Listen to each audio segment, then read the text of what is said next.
আজ যে পর্যায়ে উপনীত, এই পর্যায়ে পর্যন্ত আমাদেরকে আসতে একে একে তিনটি আধিপত্যবাদী শক্তির বিরুদ্ধে আমাদেরকে লড়াই করতে হয়েছে।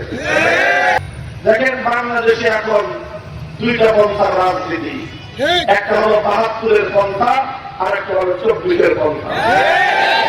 ৭২-এর পন্থা হলো ভারতীয় গোলামীর পন্থা, ৭২-এর পন্থা হলো বাংলাদেশের বিরুদ্ধে ষড়যন্ত্রের পন্থা, ৭২-এর পন্থা হলো কাকতালীয় বিশ্বাসঘাতকতার পন্থা, ৭২-এর পন্থা হলো আমার তামাম সন্তানদেরকে, আমার সন্তানগুলোকে বুকের উপর বুলেটের আঘাত ছুড়ে বুলেট বিদ্ধ করে বাংলার মাটিকে শ্মশানে পরিণত করা। কিছু মানুষ বিভ্রান্তি তৈরি করতে চায়, তারা জুলাই সনদের বিপক্ষে না ভোট দেওয়ার জন্য মানুষকে উদ্বুদ্ধ করতে চায়। যারা জুলাই সনদের বিপক্ষে অবস্থান নিবে, মনে রাখবেন তারাও ফ্যাসিবাদের দোষর। হিন্দু ভাইয়েরা, আপনাদেরকে অনেকে আতঙ্ক ছড়ায়, যে ইসলামী রাষ্ট্র কায়েম হলে হিন্দুরা থাকতে পারবে না। মিথ্যা যাবে না।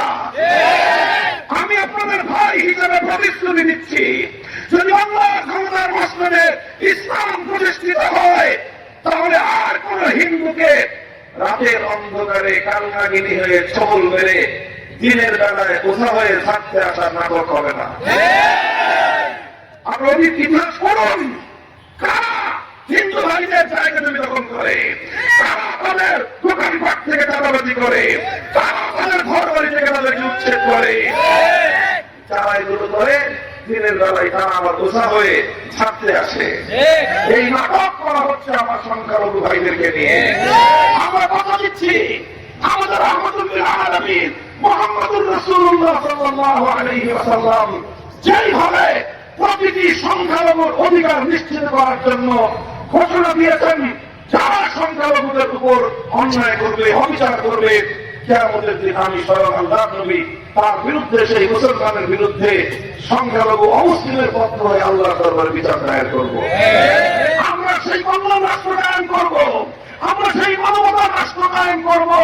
ইসলামী রাষ্ট্র যদি বাস্তবায়িত হয়, মুসলমান যেমন সুযোগ সুবিধা ভোগ করবে, সংখ্যালঘু এবং দুর্বল হিসেবে তারা এক চুল পরিমাণ কম অধিকার পাবে না ইনশাআল্লাহ।